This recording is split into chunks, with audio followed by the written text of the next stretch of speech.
नमस्ते दोस्तों। देश में बहुत ही दुखद घटना घटी है।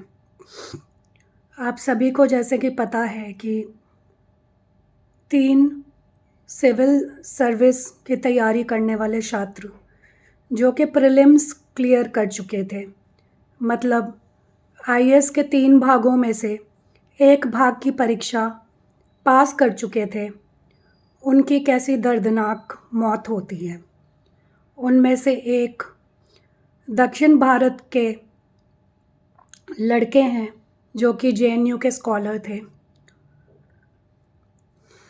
सामान्य परिवार से मेहनत करके आए, प्रीलिम क्लियर किया, मेंस लिखने जा रहे थे और किस प्रकार से मृत्यु उनको लील गई। भविष्य का खात्मा हुआ। जो व्यक्ति कल एक प्रोफेसर बन सकता था, एक आईएएस बन सकता था, उसकी जान चली जाती है। दूसरी लड़की एक किसान की बेटी, जिसके पिता ने दूध का व्यवसाय करके किसी तरह से उसकी फ़ीस चुकाई थी, महंगी फ़ीस उस राव आईएएस की, उसकी भी ज़िंदगी चली जाती है। माता पिता का रोते रोते बुरा हाल है। इसी प्रकार से तीसरी लड़की तेलंगाना की, उसकी भी ज़िंदगी चली गई। हमने अपना भविष्य खोया है। और तो और हमारे छात्रों की ज़िंदगी क्या इतनी सस्ती हो गई है। अरविंद केजरीवाल की सरकार, जो बिल्कुल ही ध्यान नहीं देती हर साल क्या होता है वाटर लॉगिंग का। यहाँ तक कि इस साल तो एयरपोर्ट का एक हिस्सा गिर गया था। इसके बावजूद लोग चेतते नहीं हैं। हर साल ही कोचिंग सेंटर्स के आगे वाटर लॉगिंग होती है। कोचिंग सेंटर्स के भीतर पानी पहुंच जाया करता है। मैं भी एक सिविल सर्विसेज एस्पिरेंट रही हूँ कुछ साल पहले, तो मुझे पता है किस प्रकार का दुख दर्द का सामना ये विद्यार्थी करते हैं। आज सुबह सुबह आंसू नहीं रुकते थे, तो मैंने सोचा बहुत दिन हो गए, माफ़ कीजिएगा, आवाज़ थोड़ी भरा गई मेरी।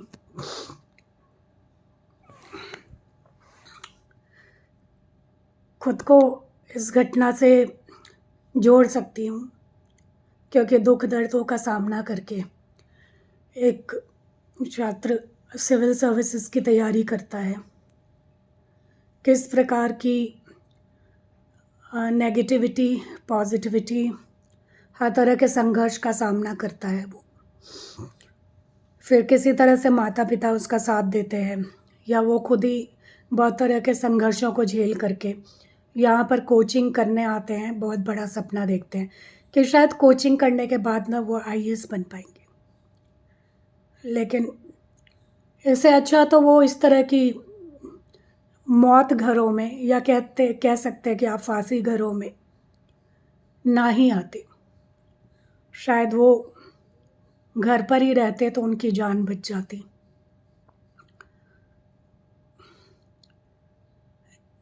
किस तरह से नियम का उल्लंघन किया जाता है इन कोचिंग सेंटर्स के द्वारा, ये सबको पता है। एमसीडी की मिली भगत, कोचिंग सेंटरों की मिली भगत, सरकारों की मिली भगत। हमारे मोदी जी को एक बार भी नहीं लगा कि इन छात्रों के लिए कुछ बोलना चाहिए।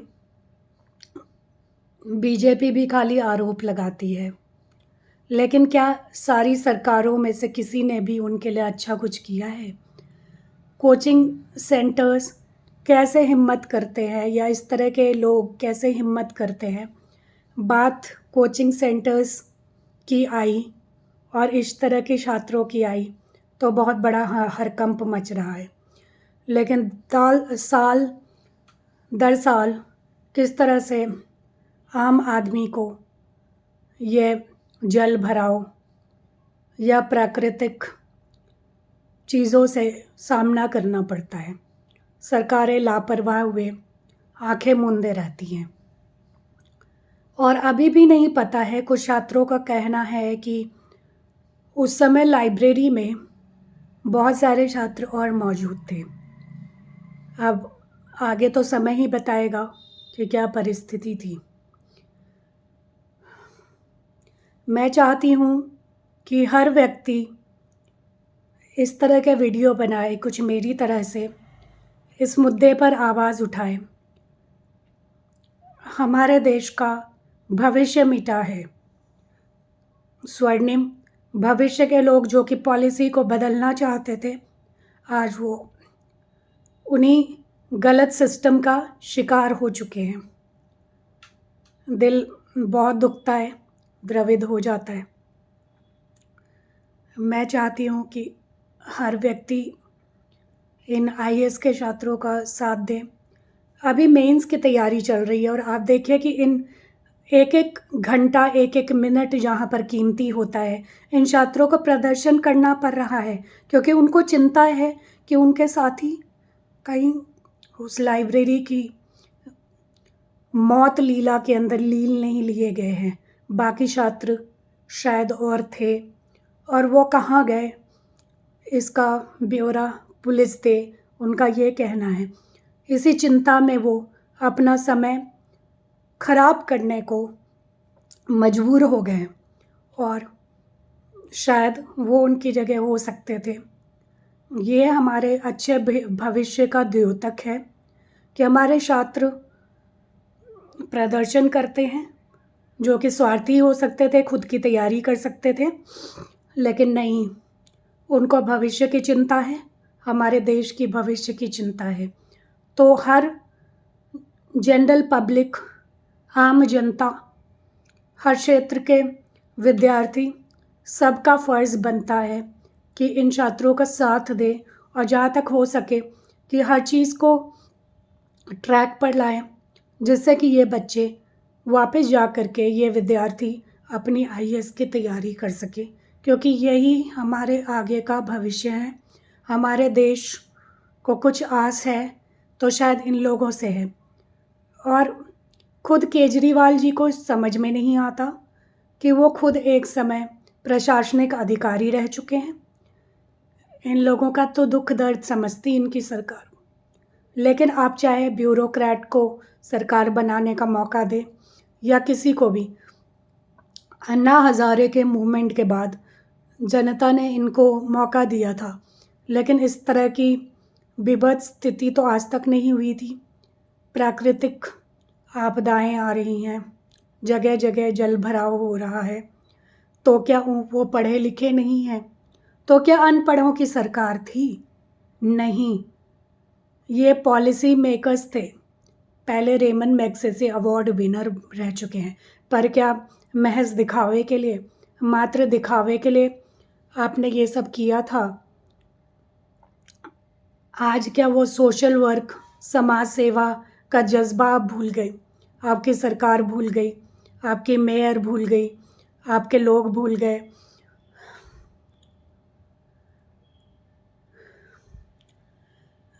बहुत सारे सवाल हैं, माफ़ कीजिएगा। तो आगे यही कहूँगी, जब तक जनता आगे नहीं आएगी, इनको जवाबदेह नहीं बनाएगी इन सरकारों को, तो ये फ़ायदा उठाते रहेंगे। आज तो कोचिंग की बात है, कुछ लोग अपने बच्चों को घर बुला रहे हैं, बोल रहे कोचिंग से वापस आ जाओ, लेकिन क्या ये सॉल्यूशन है? क्या यही एक उपाय है?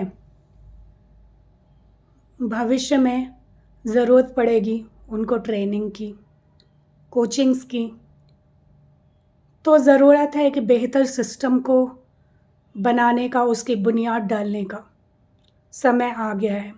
अभी भी जनता नहीं चेती, आवाज़ नहीं उठाई, तो बहुत बुरा भविष्य आने वाला है।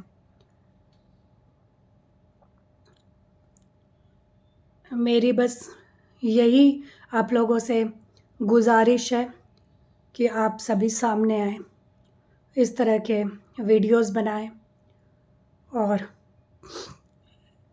इन चीज़ों का समर्थन करें कि अच्छा सिस्टम होना चाहिए, आम आदमी को, स्टूडेंट्स को अच्छा इंफ्रास्ट्रक्चर, अच्छी फैसिलिटी मिलनी चाहिए। वो भी कोई कौड़ी के भाव नहीं वो लोग मांग रहे हैं, अच्छे खासे पैसे दे करके मांग रहे। अगर कौड़ी के भाव भी पढ़ाई हो रही होती तो भी क्या इंफ्रास्ट्रक्चर अच्छा नहीं रहेगा? भारत की जनता, मैं और आप टैक्स भरते हैं। आप क्या भूल जाते हैं? ये सरकारें आपके टैक्स से चलती हैं। कोई सरकारों के रहमो करम पर आप लोग नहीं रहते।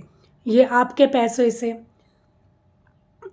बड़े बड़े बनते हैं, आपके पैसे से तरक्की के काम के लिए चीज़ें देते हैं, जो कि ये घटिया मैनेजमेंट सिस्टम्स को घूस में दे दिया जाता है, जो कि गलत ठेकेदारों के ज़िम्मे ये पैसे दे दिया जाता है। कितनी गलत बात है, शर्मनाक है। हम भारतवर्ष के लोग हैं, लेकिन क्या ऐसा ही भारत आप बनाना चाहेंगे जहां हमारे बच्चे सुरक्षित नहीं हैं, हमारा भविष्य सुरक्षित नहीं है? तो हम आज कैसे सुरक्षित रह सकते हैं, कल कैसे सुरक्षित रहेंगे? आप खुद ही सोचिए। बड़े अरमानों के साथ माता पिता अपने बच्चों को पालते हैं कि अच्छा भविष्य होगा, उनकी बुढ़ापे की लाठी कौन बनेगा? कम से कम एक अच्छा सिस्टम तो निर्माण कीजिए इनके लिए। एक अच्छी प्रणाली का निर्माण करना बहुत ज़रूरी है। मैं आज आह्वान कर रही हूँ आप लोगों का कि आप लोग इस संघर्ष में साथ दीजिए। मुझे रीढ़ की हड्डी की दिक्कत है, लेकिन मैं अगर आवाज़ उठा सकती हूँ अपने घर बैठे, तो आप लोगों को कोई नहीं रोक रहा कि आपकी रोज़मर्रा में से कुछ समय निकाल करके इन चीज़ों को आप बदलें। आप कभी भी पीछे नहीं हट सकते अपने ज़िम्मेदारियों से। आम आदमी, आम नागरिक की भी ज़िम्मेदारी होती है सरकारों से सवाल करने का, सिस्टम को सही करने का। अगर सरकारें नहीं करती तो आपको करना है। जैसे ही कुछ इल्लीगल चल रहा हो उसका विरोध कीजिए, उसका वीडियो लाइए, सामने लाइए, मीडिया के सामने लाइए। अगर मीडिया भी नहीं सुनती तो अल्टरनेट मीडिया है, आप खुद ही यूट्यूब पर इस तरह के वीडियो बना दीजिए। देखिए कैसे सिस्टम सही होगा। ये लोग त्राही त्राही करेंगे, जो दुष्ट लोग हैं ये त्राही त्राही करेंगे और भारत एक बेहतर भारत की ओर अग्रसर होगा, आगे बढ़ेगा। धन्यवाद।